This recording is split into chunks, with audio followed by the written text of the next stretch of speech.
अस्सलाम वालेकुम नाज़रीन। मैं हूँ मोहम्मद सलाहुद्दीन और आप देख रहे हैं राब्ता टीवी। हम तज़किया मंजूर शेख के साथ लेकर आपके साथ सामने हाज़िर हुए हैं। पाकिस्तान की सियासत के अंदर बहुत ऊंच-नीच हो रही है।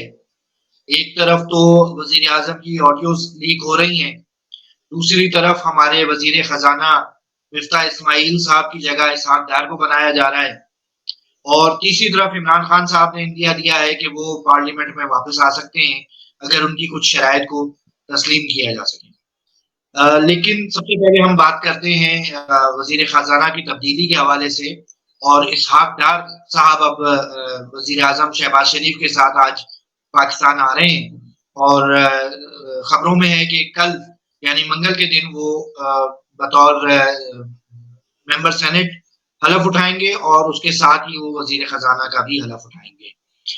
तो मंजूर शेख साहब, सबसे पहले तो मेरे ज़हन में ये सवाल है कि क्या किसी आम पाकिस्तानी को वो सहूलियात मिलती हैं जो अदालती इंसाफ के अंदर इसहाक डार साहब को मिली? और मुझे मोइन कुरैशी साहब याद आ रहे थे कि जब वो पाकिस्तान के वज़ीर-ए-आज़म बनाए गए, तो उनके पास पाकिस्तान का शनाख्ती कार्ड तक नहीं था। इसी तरह इसहाक डार साहब के ऊपर से वारंट दायमी वारंट ख़त्म किया गया, उनको पासपोर्ट दिया गया। तो थोड़ा-सा कमेंट इसके ऊपर कीजिएगा और फिर असल क्या इसहाक डार साहब पाकिस्तान की मईशत को सँभाल सकेंगे? क्या चैलेंजेस को पूरा तरीके से देख सकेंगे? क्या है आपकी राय इस बारे में? Thank you Salahuddin, thank you so much. और हमारे देखने वाले जो दोस्त हैं, उनको भी सलाम। एक बात देखें, अक्सर कहने के लिए तो कहा जाता है कि जी इस मुल्क में जो है वो आम आदमी की सुनवाई नहीं है। और वाकई आम आदमी की सुनवाई नहीं, आम आदमी को कोई पूछता नहीं है। ये बात बिल्कुल सही है।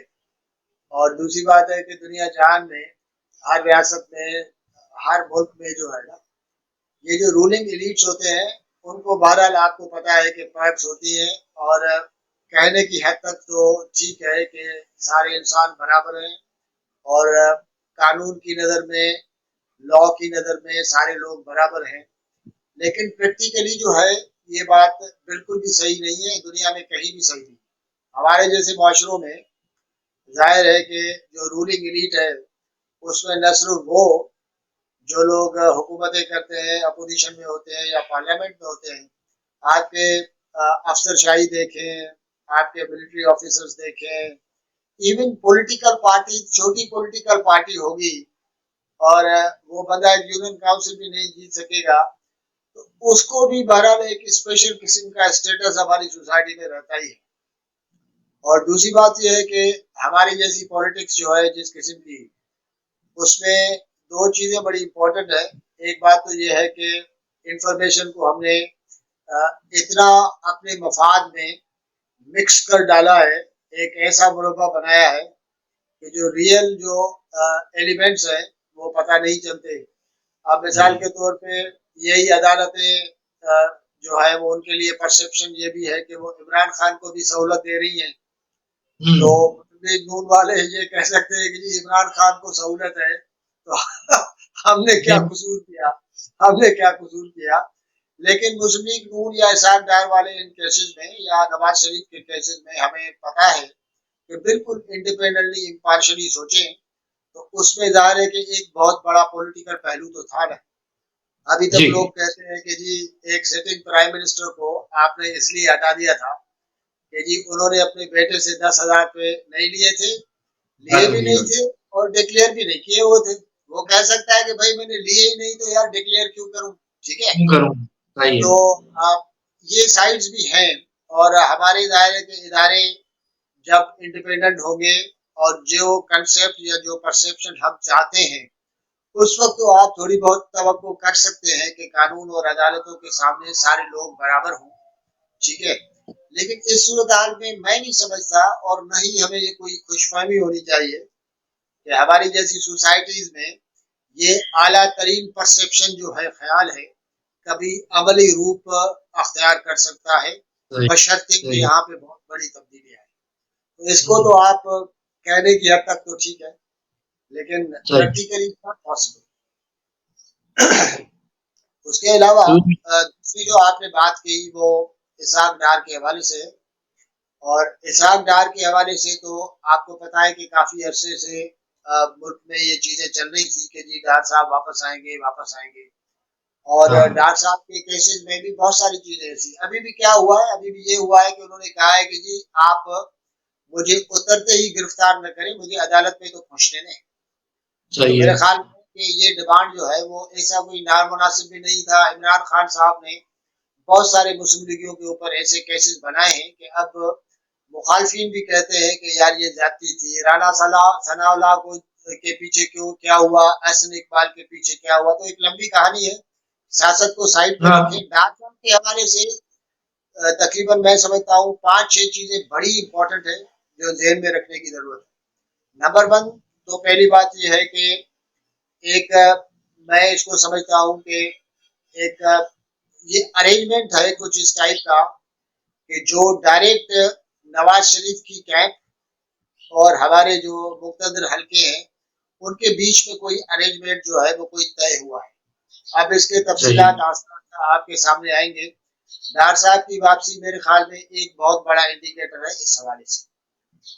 सही। दूसरा साइड इसका ये है कि इवन शहबाज शरीफ और नवाज शरीफ के दरमियान बहुत सारे इंडिपेंडेंट हल्के कहते थे कि जी कुछ चीज़ों पे उनका जो है वो इख्तलाफ राय में नहीं कहूँ लेकिन मुख्तलिफ राय जरूर थी। कि नवाज शरीफ नहीं सही, चाहते थे, वो क्या चाहते थे कि इमरान खान को घर भेजो और फौरी तौर पे इलेक्शन कराओ। और जरदारी हाँ, साहब शहबाज शरीफ चाहते थे कि जी नहीं, हमें मुल्क को निकालना चाहिए जो भी कुछ है। सही, अब डार साहब की as a finance minister entry जो है वो आप ऐसे समझिए कि इस सिस्टम में शहबाज शरीफ वाला जो रैंक है उनका जो पार्टी का जो साइड है वो भी अब इन है। अब ये नहीं हो सही। सकता कि नवाज शरीफ साहब ये कह सकेंगे या मरियम नवाज ये कहेंगी कि देखिए मैं तो शुरू से कहती थी कि आप हुकूमत में ना आए और आप हुँ, जो है इमरान खान का गंद आप क्यों धो रहे हैं। तो अब सही, डार साहब की एंट्री के बाद मुस्लिम लीग पूरी जो है वो अच्छे और बुरे की जो है वो मालिक वही होगी रहा है। बिल्कुल और सही। उसी को तो एक दूसरा इंडिकेटर ये है। तीसरा इंडिकेटर ये है कि हमारे जो मिफ्ता इस्माइल साहब थे उन्होंने इब्तदाई तौर पे he did a great job, इसमें कोई शक हुँ, नहीं है। लेकिन इशू ये है कि वो मुल्क की इकोनॉमी को एक सर्टेन फेज से निकाल के लाए। और हुँ, मेरा ख्याल है कि मुस्लिम लीगियों के पास ये ख्याल था कि इसहाक डार का जो वसी तजुर्बा है माजी का, जो माजी की हुँ, हुकूमत थी मुस्लिम लीग नून की, उनमें इसहाक डार जो है मिनिस्टर थे और उन्होंने बहुत सारे इम्पोर्टेंट डिसीजंस किए थे और वो भी काफी टेंशन की वजह बने थे इस्टेब्लिशमेंट के साथ, लेकिन इकोनॉमी के ऊपर उनके बड़े अच्छे असरात थे। तो उनकी जो सही, अपनी एक्सपर्टीज है, मतलब किसी से इख्तलाफ अपनी जगह पे, लेकिन उनकी जो अपनी एक्सपर्टीज है उसको मानना चाहिए। उनका परसेप्शन ऐसा है कि he is a very good finance minister. तो एक साइड ये है।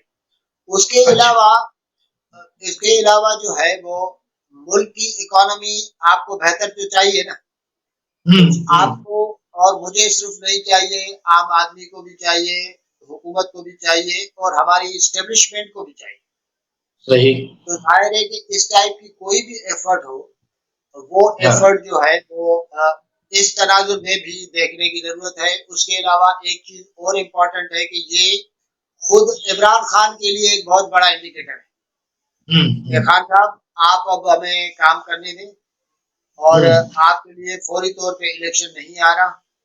आप हाँ, मेहरबानी करें वापस पार्लियामेंट में आए। अदालत कह चुकी है और खान साहब कहीं कहीं हिंट भी देते हैं और पार्टी के अंदर इवन पीएमएलएन के काफी लोगों से मेरी जो प्राइवेटली बात होती रहती है तो वो तो बेचारे इंतजार में बैठे हैं कि कब हम वापस पार्लियामेंट में जाएंगे। तो सही। ये दो चार चीजें हैं जो मैं समझता हूँ। हाँ, ये जैसे हमारे पाकिस्तान टीम का क्रिकेट टीम का मिडल ऑर्डर नहीं चल रहा, तो अगर देखा जाए तो इमरान खान साहब ने भी 2-3 वज़ीर खज़ाना तब्दील किए। अब नून लीग भी वज़ीर खज़ाना तब्दील कर रही है। तो क्या हमारी जो सियासत का या हुकूमत का जो खज़ाने का वज़ीर है या खज़ाने का जो शोबा है, वो हमारे क्रिकेट टीम के मिडिल ऑर्डर की तरह है, वो भी नहीं चल रहा और ये भी नहीं चल रहा। और दूसरी बात ये कि जब अगर जनवरी-फरवरी 2022 में अगर हम ज़रा रिकॉल करें, तो पीडीएम का जो बयानिया था वो ये था कि भाई मईशत नहीं चल रही है, महँगाई बहुत है, हम आएँगे, हम तजर्बाकार हैं, हमारे पास विज़न है, हमारे पास तजर्बा है, हम सब सही कर देंगे। तो अब दोबारा इसहाक डार के हवाले से यही बात हो रही है कि नहीं जी, इसहाक डार साहब के पास बड़ा तजर्बा है, वो बहुत अच्छे हैं, बहुत अच्छे मैनेजर हैं।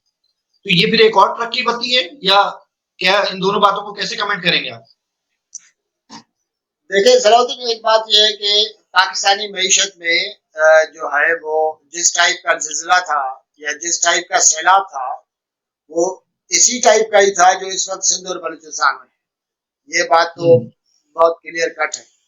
दूसरी बात यह है कि किसी भी हुकूमत के लिए अपने सर्टेन सेक्टर के मिनिस्टर को या लीडर को हटाना या तब्दील करना कोई मायूब बात नहीं है, ये डेमोक्रेटिक बात है। इमरान खान से बहुत सारे लोगों की जो शिकायत ये थी कि आप एक लंबा लिस्ट देखेंगे ना, ये हाँ। पता ही नहीं चलता था।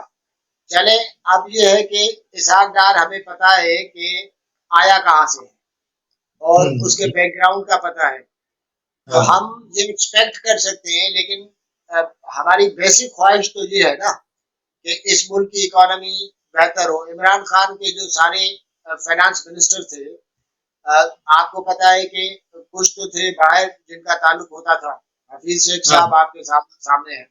उसके बाद हाँ। तरीन साहब हैं। तरीन साहब भी पाकिस्तान के प्लेयर भी हैं, बाहर के साथ भी प्लेयर हैं। तो हाँ। ये जो पूरा असद उमर थे, असद उमर बहुत सारे लोग शुरू से कहते थे वो इकोनॉमिस्ट नहीं है। तो अब आपने 4-5 जब आपने फाइनेंस मिनिस्टर चेंज कर दिए जस्ट 3 साढ़े 3 साल के नतीजे में, तो जाहिर है कि आप देखें कि औसतन जो है वो कितना कितना टाइम मिला। तो ख्वाहिश है कि अच्छी बात है कि अगर इसहाक डार जो है वो अच्छे फाइनेंस मिनिस्टर है, उनको इकोनॉमी का अच्छा पता है। दूसरी बात है कि वो भी बाहर कनेक्टेड है, तो उम्मीद ये रखनी चाहिए। लेकिन किसी बंदे का आना जाना जो है वो इकोनॉमी की जो है वो बेहतरी की कोई जमानत नहीं होती, क्योंकि इकोनॉमी की बेहतरी के लिए और बहुत सारे फैक्टर्स भी होते हैं। अगर हालात साजगार न हो, आसपास की सूरत हाल ठीक न हो, तो अच्छे से अच्छा इंटेलिजेंट बंदा जो है वो फेल हो सकता है। तो इसकी प्रोबेबिलिटी है। लेकिन बहरहाल फिलहाल फेस वैल्यू तो ये है ना कि जी उनके पास तजुर्बा भी है, और अब नवाज शरीफ भी इस सारे एफर्ट में बराबर के शरीक होंगे जहाँ शहबाज शरीफ होंगे। हाँ, तो फिर इसे ये इसहाक डार की वापसी को आप नवाज शरीफ की वापसी के हवाले से पहला कदम समझ रहे हैं? अल्टीमेटली होना तो ये है। देखिए, आपने नवाज शरीफ को जो है वो इससे पहले भी तो मुल्क से बाहर भेजा था ना। अभी पहले आपने भेजा था, अभी वो खुद चले गए। ठीक है, अभी भी उनके भाई की हुकूमत है, he is the prime minister, पर वो वापस नहीं आ रहे। जाहिर है कि क्यों नहीं वापस आ रहे, इसका मतलब है कि पाकिस्तान के अंदर जो असल पावर है वो किसी और जगह पे है। और जब तक वहां पे मामला सेट नहीं होते, मामला सीधे नहीं होते, तब तक जाहिर है कि नवाज शरीफ आके यहाँ करेगा भी क्या। इमरान खान की तरह 50-60 जो है वो जलसे तो नहीं करने हैं, और उससे कोई ज्यादा मेहनत यहाँ पे नहीं करनी है। सारी मुल्क की पॉलिटिकल जो आपकी एक इलीट है वो इस वक्त हुकूमत में मौजूद है। तो नवाज शरीफ के लिए कोई काम पाकिस्तान में फिलहाल कोई बचता नहीं। लेकिन इसहाक जो है, इसहाक डार के आने से या उनकी जो वापसी है, मैं समझता हूँ कि ये बिल्कुल इंडिकेटर है, अंदिया है कि जी अब नवाज शरीफ के आने का जो है वो मामला तय हो। लेकिन उसके लिए पाकिस्तान के अंदर और पॉलिटिकल मैन्यूवरिंग की और कंडीसिव माहौल बनाने की जरूरत पड़ेगी हुकूमत को और मुस्लिम लीग को। सही। अच्छा सर, दूसरा बड़ा इशू जो अभी कल आया है कि प्राइम मिनिस्टर शहबाज शरीफ साहब की मुख्तलिफ ऑडियोज लीक हुई हैं, यानी कि पहले रिकॉर्ड हुई और फिर उसके बाद लीक कराई गई या हुई हैं। और ये भी बात आ रही है कि डीप वेब के ऊपर कोई बहुत ज्यादा सैकड़ों की तादाद में वो ऑडियोज मौजूद हैं जो बिकने के लिए आई हुई हैं। एक मुल्क का वजीर आजम, ठीक है, एक सियासी रहनुमा भी है, लेकिन साथ साथ हमारे मुल्क का वजीर आजम है, वो अपने प्राइम मिनिस्टर हाउस के अंदर मुख्तलिफ मौजूआत के ऊपर मुख्तलिफ मीटिंग्स करता होगा, अपने सियासी मुखालफिन के हवाले से भी करता होगा, लेकिन साथ साथ मुल्क की सलामती, मुल्क की मईशत, अपने दोस्त ममालिक के हवाले से, दुश्मन ममालिक के हवाले से बहुत सारी बातें करता होगा। प्राइम मिनिस्टर की ऑडियो को रिकॉर्ड करना और उसको लीक करना, ये क्या कौमी सलामती के हवाले से कोई थ्रेट समझते हैं इसको आप? बिल्कुल सलादीन, थ्रेट भी है और ये बहुत बड़ा कंसर्न भी है। इसमें कोई शक नहीं है। और मेरे ख्याल में कि हुकूमती हल्के जो है, मिनिस्टर्स जो है, वो इस सारे मामले पे खामोश भी इसी वजह से है कि यार इसका जवाब क्या दें। और ये सिक्योरिटी के हवाले से इंतहाई खतरनाक किस्म का मामला है। लेकिन मैं ये समझता हूँ कि हमारे पास माशाल्लाह इतनी लंबी लिस्ट है हमारी इंटेलिजेंस एजेंसीज की। और उनका उनकी कोई रिस्पॉन्सिबिलिटी भी बनती है। प्राइम मिनिस्टर हाउस में इसका मतलब है कि बहुत कुछ नस्ब है। और पहले भी आपको पता होगा कि जजेस की, पॉलिटिशियंस की, मतलब रिकॉर्डिंग की हमारे पास ऑडियो लीक्स जो है, वो उनकी जो लंबी तारीख है ना। जी और बहुत बिल्कुल सारे बिल्कुल। लोग कहते हैं कि जी फला फला लीडर्स के पास जो है वो एक इस टाइप के लीक्स का खजाना पड़ा हुआ है और वक्त पे जो है तो कहने का मतलब है कि प्राइम मिनिस्टर हाउस में इस टाइप का कोई मामला है तो ज़ाहिर प्राइम मिनिस्टर जो है वो उसके अंडर में इंटेलिजेंस एजेंसी आती है। आईबी जो है वो सबसे बड़ी सिविलियन एजेंसी है जो प्राइम मिनिस्टर के थंब में रहती है। और इवन हाँ आईसी जो है वो भी हाँ प्राइम मिनिस्टर के अंडर उसमें आती है। वो और बात है कि हाँ आईएसआई के जो चीफ है वो सर्विंग मिलिट्री जनरल होते हैं। तो एक हाँ ताल्लुक ज़ाहिर वहां से भी होता है। तो हाँ आपके पास कम से कम ये दो बड़ी इंटेलिजेंस एजेंसियां तो है ना। और जी मेरा बिल्कुल। ख्याल है, मेरी तवक्को है कि इन एजेंसियों को मुल्की सिक्योरिटी के हवाले से कंसर्न भी होगा। और हम्म, पर ये मामला जिस तरीके से हुआ है तो कोई ये भी सोच सकता है कि जी जरूरी नहीं है कि बाहर का बाहर का कोई एफर्ट हो, अटेम्प्ट हो। कोई इंटरनल हम्म, अटेम्प्ट भी हो सकता है क्योंकि इस टाइप के जो सारे लीक्स होते हैं उसके दो पहलू होते हैं। एक इंटरनल होता है कि जी हम्म, इंटरनल सिचुएशन में, किसी पॉलिटिकल सिचुएशन में आप कैसे असरअंदाज होना चाह रहे हैं या कोई डायवर्जन चाहते हैं। इस टाइप के अमाल जो होते हैं उनके बहुत सारे मुख्तलिफ किस्म के मकासद हो सकते हैं। तो अब सही। देखना ये पड़ेगा कि जी ये जो चीज है इसमें जो बात ये हुई है कि जी मरियम नवाज साहबा का जो वो है दामाद है जी, उसको इंडिया से जो है वो पावर हाउस जो है वो उसकी मशीनरी जो है वो इम्पोर्ट की इजाजत दी जाए। ये कोई बड़ी हम्म, बात नहीं है। मुस्लिम लीग नून वालों की जो है वो इंडियंस के साथ दोस्ती भी है। बल्कि हाँ पंजाब में जो बिजनेस साइड के जो लोग हैं, बिजनेस कॉमर्स के, उनकी बड़ी तादाद जो है वो इस हक में है कि आप इंडिया के साथ जो है वो ट्रेड एंड कॉमर्स खोलें, उनके साथ बेहतर ताल्लुकात बनाएं। तो बहरहाल लामौला बात ये है कि ये ऑडियो लीक होना है बहुत इम्पोर्टेंट बात। और हमारी हम्म, तरफ को ये होनी चाहिए कि जो जो रिस्पॉन्सिबल है उनसे पूछा जाए। और सही। वजीर आजम साहब जरा थोड़े से सही किस्म के घोड़े दौड़ाएं कि जी ये हुआ क्या, उनका कुछ हाँ पता चले। हाँ। अच्छा सर, इमरान खान साहब ने एक और यू टर्न लिया है और उन्होंने कहा है कि मैं असेंबली में वापस आ सकता हूं, बशर्ते कि वो जो साजिश उन्होंने लफ्ज इस्तेमाल करते हैं उसका अ, उसका जो है ना वो तहकीकात की जाए और सुप्रीम कोर्ट उसकी तहकीकात करे। क्या समझते हैं, क्या सुप्रीम कोर्ट इस मौजू के ऊपर तहकीक करने का इरादा करेगी? और क्या इमरान खान साहब ने ये पहला स्टेप लिया है, अब उसके बाद वो एक और यू टर्न लेके फिर पार्लियामेंट में आ जाएंगे? कैसे देखते हैं इमरान खान साहब के इस बयान? यार मेरा ख्याल ये है कि अब इमरान खान साहब जो है वो उसके आसपास बहुत सारे लीडर्स ये समझते हैं कि जी हमने अपने आप को काफी थका दिया है और तकरीबन हर पत्ता जो है वो हमने इस्तेमाल किया है, कुछ निकल नहीं पा रहा। और वो सही। क्यों नहीं हो रहा, जैसे मैंने आपके साथ शेयर किया कि जी इसाक डार का आना और उसके साथ जो कनेक्टेड तीन चार चीजें मैं आपको पहले बता चुका हूँ। उनसे तो पता हाँ ये लगता है ना कि जी अब हम इलेक्शन फौरी तौर पे नहीं करा सकते। और इवन मुल्क के अंदर इस सूरत हाल में रियलिस्टिकली कोई भी इम्पार्शियल आदमी जो है वो इलेक्शन का नहीं कहेगा, क्योंकि आपका आधे से ज्यादा मुल्क तो जाहिर है कि बड़ी मुसीबत में फंसा हुआ है और आपकी इकोनॉमी, ये सारे सारे रीजंस हैं। लेकिन ये है कि अब खान साहब जो आए पार्लियामेंट में, तो आपको कुछ ना कुछ तो देना पड़ेगा ना। और पता ये चला कि मैं जिन भी इस्लामाबाद के सहाफियों से बात होती है, क्योंकि डायरेक्ट जाहिर है कि मेरे तो राब्ते तो है नहीं, लेकिन हम लोग कोशिश करते हैं कि जो आपके पास अवेलेबल इंफॉर्मेशन मौजूद है, दोस्तों से बात कर सकते हैं, उससे चीज जो है वो आप नतीजा क्या अखज कर सकते हैं। तो फौज ने जाहिर है कि इमरान खान को इंगेज किया हुआ था, या इमरान खान की एफर्ट की वजह से कोई राब्ते जो हुए थे उनका, उनके नतायज क्या भी निकले, लेकिन ये इसहाक डार वाले सारे सिलसिले से इवन राणा सनाउल्लाह जब कहते हैं कि आप जी खान साहब आए, मैंने तो जदीद किस्म की नई किस्म के जो है वो आंसू गैस के घोड़े लेके रखे हुए हैं। इन सारी चीजों से मुझे लग रहा है कि उन एंगेजमेंट का, उन मुलाकातों का भी कोई नतीजा नहीं निकला।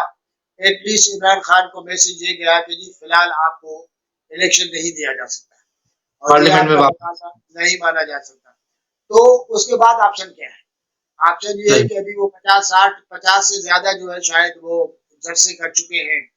अब आप अंदाजा करें कि पूरी पार्टी एक बड़े अच्छे से बिल्कुल गियर अप है, तो एक ह्यूमन एनर्जी का लेवल भी होता है जाहिर, और आप जब से कर करके आशा ये होगा कि लोग भी समझते हैं कि यार इसका हल तो कोई निकलने वाला नहीं है। तो इस तरह ये खतरा रहता है कि जी फिर जलसों में लोग, आने वाले लोगों की तादाद भी जरा कम हो सकती है। तो अब खान को वहां भेजने के लिए, पार्लियामेंट में भेजने के लिए, अगर इस साइफर की जो इन्वेस्टिगेशन की बात करते हैं जो पहले हो चुकी है, मिलिट्री एस्टेब्लिशमेंट का भी इस पे मौकूफ आ चुका, उन्होंने भी पूरा इसका तहकीकात किया था और सिविलियन गवर्नमेंट का भी सारा वो आ गया था।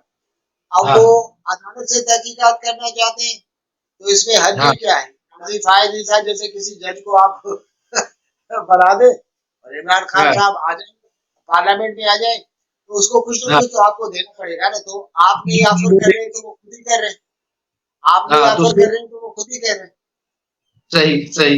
तो उनको एक सेफ एग्जिट चाहिए कि यार मैं इस साजिश वाले बयानिए से बाहर निकलूं किसी तरीके से। तो sir thank you very much, आपने हमें टाइम दिया। बहरहाल अब इसहाक डार साहब के सामने बहुत सारे चैलेंजेस हैं, सैलाब की वजह से मईशत के मसाइल हैं, डॉलर के रेट हैं और बैलेंस ऑफ पेमेंट के मसले हैं, एलसी खोलने के मसले हैं। देखते हैं अब ये एक इन्होंने इस टीम में तब्दीली लेकर आए हैं नवाज शरीफ की गवर्नमेंट या पीडीएम की गवर्नमेंट, तो देखते हैं अब ये वजीर खजाना कैसे प्ले करते हैं और अवाम को कितना रिलीफ मिलता है इस सारे प्रोसेस के बाद। थैंक यू वेरी मच मंजूर साहब, और नाज़रीन आपका शुक्रिया। और अगर आपको हमारा प्रोग्राम पसंद आ रहा है तो कमेंट्स में बताइए आप और किस मौजू पे बात करवाना चाहते हैं हमसे, और इसको लाइक करें, कमेंट करें और शेयर करें। Thank you very much.